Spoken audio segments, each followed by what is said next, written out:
गाँर मुग डाली रे केबे चकुली बनई कि जदि नहीं तो एबे ही ट्राई करंतु बहुत ही बढ़िया लगे आ टेस्ट भी पूरा बढ़िया लगे जदि ए चकुली थरे बनइबे तो आपण मानक पई सबुदिन पई ए चकुली पूरा प्रिय हो जिवो थरे खाइला मात्रे बारंबार तैयारी करबा पई इच्छा हबो।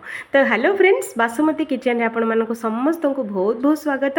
जदि फर्स्ट टाइम मो वीडियो के देखुथिले तो वीडियो को गोटे लाइक करबा संगे दया करके चैनल टी को निहाती सब्सक्राइब करंतु।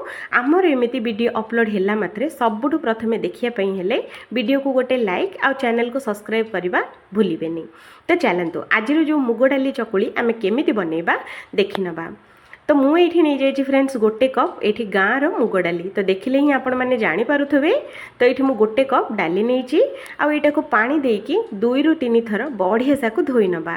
ଆର ଯେତକ ଗନ୍ଧିଆ ପାଣି ଥିବ ସବୁଯାକ ଫୋପାଡ଼ି ନେବା। तो ये मुझे बढ़िया से डालीटा को धोई देइछि।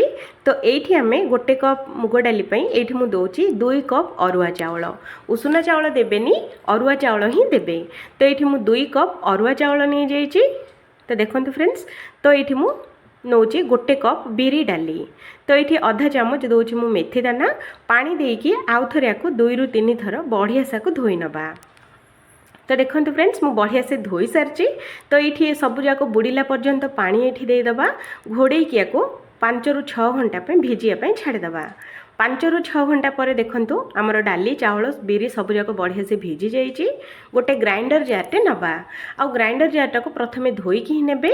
तापर ये सबुतक ये आम देदेबा अल्प टिके नाकु पानी देकी ये बैटरटा को पूरा चिकन करके बाटिबा, कोठी भी खदड़िया बिल्कुल रखिबानी। तो देखंतु फ्रेंड्स, एतिके चिकन करके बाटिबे, बिल्कुल भी खदड़िया रखिबेनी। आ गोटे बड़ बासन रे बाहर करिनेबे। तो जार रे अल्प अल्प लगी तो पानी देके ये आम देदेबा धोईकी। आ गोटे बड़ चामच दही दबा, स्वाद अनुसार लुण ये आम देदेबा। आउ थे बैटरटा को बढ़िया से आम गोलई नवा। तो देखो फ्रेंड्स, बैटरटा मु पूरा गोलैकी रेडी कर सारी। तो आपको घोड़ेकी आम छाड़ीदबा 2 ରୁ 3 घंटा पाई।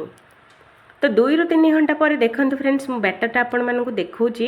तो बैटरटा हमर एकदम फुली जाइए आ बहुत ही सुंदर बबल्स आसी जाइए। जितेबाला एमती बैटरटा फुलिबो तो आपण मानकु इनो सोडा किछि भी दरकार पड़िबनी। ऑटोमेटिकली ही चकुली पिठा बहुत ही नरम संगे बहुत ही जालीदार भी बनिबो। तो देखंतु बैटरटा हमर पूरा पूरी रेडी हो जाइए। तो ये आम कौन करवा, हल्का हल्का करके गोलई नवा। तो बैटरटा टिके नाकु मोटा अच्छी तो चकुली पिठा हबनी। तो ये आम कौन करवा, आउ गोटे कप पानी ये आम देदेबा। तो मापिकी ही देबे, अधिक नहेले कम हो मापिकी ही गोटे कप पानी ये आम देदेबा। तो देखो फ्रेंड्स, गोटे कप पानी दे सारा पर यहीटा को चामच धीरे आउ थे बढ़िया से गोलई नवा। ये अल्प टिके नाकु हलदी गुंड देदेबा, कलर आ टेस्ट बहुत भल आसीबो। हल्दी गुंड दे सारा पर बैटरटा को बढ़िया से गोलई नवा। तो देखो बैटरटा पूरा पूरी रेडी हो गलानी, ना बेसी पतला ना बेसी मोटा, एमती ही रखिए। आउ गोटे पटे पैन बसैकी ताऊपर टिके नाकु तेल ये आम देदेबा। तेल गरम हो सारा पर सोरिष दबा। सोरिष फुटीगला सुखिला लंका और पियाज भृसुंगा पत्र ये आम देदेबा। आउ ये 3टी जिनस जाक हल्का हल्का टिके नाकु भाजी नवा। तो देखो बढ़िया से भाजी हो गलानी। तो ये आम कौन करवा, गोटे मीडियम साइजर टमाटो काटिकी ये आम देदेबा। तो आपण मैंने चाहिए टमाटर क्वांटिटी कम बेसी करें। मुझे ये मीडियम साइजर गोटे टमाटर नहीं। तो ये सबू जाक बढ़िया से आम गोलई नवा। तो देखो फ्रेंड्स, एमती करके गोलई ने आपको घोड़े की 5 ରୁ 6 मिनट पर्यंत पूरा स्लो मीडियम रे याकू सिझेबा, जहाद्वारा आमर टमाटर गुड़ाक सॉफ्ट हो। तो देखो फ्रेंड्स, 5 ରୁ 6 मिनट पर टमाटो गुड़ाक बढ़िया से सॉफ्ट हो जाइए। तो देखिपे आउ थे बढ़िया से मिसई नवा। ये आम देदेबा गोटे कप दही। तो मुझे खटापाई मु दही ये ऐड करुँची, आपण मैंने चाहिए लेंबू भी ऐड करेंगे। तो सांगरे देदेबा आधा चामच हलदी गुंड, आधा चामच लंका गुंड, स्वाद अनुसार ये आम लुण दबा। आउ धनिया गुंड ये आधा चामच ये आम देदेबा। गोटे चामच ये कस्तूरी मेथी दबा, जार टेस्ट बहुत भल आसीबो। आउ ये घरर गरम मसला आधा चामच ये आम देदेबा। दे सारा पर ए सबुजाक जिनस बढ़िया से मिसई दबा। तो देखिए फ्रेंड्स, एमती करके मिसई नेबे।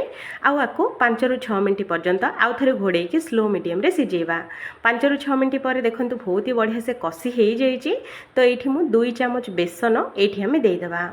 तो देखो फ्रेंड्स बेसन दे सारा पर 2 ରୁ 3 सेकेंड पाई पूरा स्लो मीडियम रे को भाजवा नहले कंचा स्मेल हम भाजी हो सारा पर 3 कप पानी ये आम देदेबा आपण मैंने मोटा कि पतला रखापी चाहूले ये पानी क्वांटिटी कम बेसी करें या 10 मिनट पर्यंत स्लो मीडियम रे सिझेबा तो 10 मिनट रे बहुत बढ़िया से सिझी हो जाइए तो ये आम देदेबा किसी धनिया पत्र देकी आपको बढ़िया से गोलेकी गैस टाक बंद करके यही चटनी आमर बेसन चटनीटा को ओल्हे नबा आउ ये आम तावा बसैबा तावा मु बसई देछि बहुत बढ़िया से गरम हो जाइए तो गोटे चामच बैटर ये देकी बेसी चकुली पिठाटा को बेसी मोटा नहीं कि बेसी पतला नहीं जमीती आम चकुली पिठा बनाऊे सेमिति ही देदेबा ऊपर टिकेना को घी देकी 2 ରୁ 3 सेकेंड पर्यंत गोटे साइड सिझेबा तापरे आकु पिठाटा को ओल्टे नबा तो देखंतु दुई पट साइडटा को बहुत बढ़िया से सिझी जाइए तो आपको बाहर कर नबा आउ गोटे चामच बैटर देकी ऊपर हल्का हल्का घी ये आम देदेबा आउ गोटे साइड सिझीगला आउ गोटे साइड आम ओल्टे नबा आउ गैस रो फ्लेम टाको लो टू मीडियम रखिबा तो देखो फ्रेंड्स आमर 2टी चकुली पिठा पूरा बनिकी रेडी हो जाइए एमती ही सबुजाक चकुली पिठा बनई नबा तो देखो फ्रेंड्स आज आमर जो गाँव मुग डाली चकुली पिठा केमिति लगिला आपण मानक निहाती कमेंट करंतु आउ ये चकुली संगे ये चटनी बहुत ही बढ़िया लगुला निहाती थरे बनातु आपण मैंने खाई सारा पर ही यार टेस्टा केमिति लगुच कौन कमेंट करबा बिल्कुल भी भूलिबेनी जदि वीडियो भल लगे वीडियो को गोटे लाइक करंतु आउ दया करके चैनल टी को निहाती सब्सक्राइब करंतु जय जगन्नाथ।